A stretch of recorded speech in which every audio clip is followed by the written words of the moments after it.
কয়েক বছর আগে মন্দির বাজারে এক নাবালিকাকে প্রলোভন দেখিয়ে মুম্বাই একটি পতিতালয়ে বিক্রি করে দেওয়া হয়।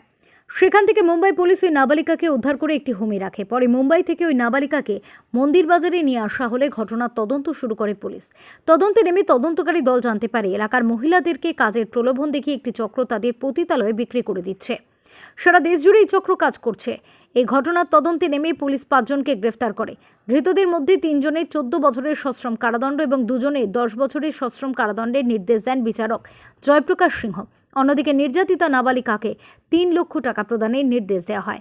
এই র্যাকেট অল ওভার ইন্ডিয়াতেই এরা তাদের অপরাধমূলক কার্যকলাপকে সংগঠিত করত এবং এটা সংগঠিত অপরাধী এই র্যাকেট করত, দীর্ঘদিন ধরেই করে আসছে। এই যে ভিকটিম গার্ল, তাকে বম্বেতে ট্রাফিকড করা হয়েছিল। সেখানে তাকে একটি ব্রোথেলে তাকে দেহ ব্যবসা করানো বা ওই সংক্রান্ত কাজ করতে বাধ্য করা হয়।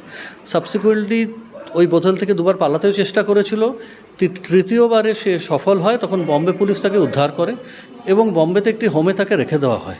তখন করোনা সময় চলছিল। প্রায় 1 বছর পর তাকে কলকাতায় পাঠানো হয় হোমে। তারপর থেকে এই মামলাটার এফআইআর হয় এবং মামলাটার বিচার শুরু হয় এবং সাক্ষ্য প্রদানের মাধ্যমে অনেক দিন ধরে মামলাটা চলে, কন্টেস্টেড হয়।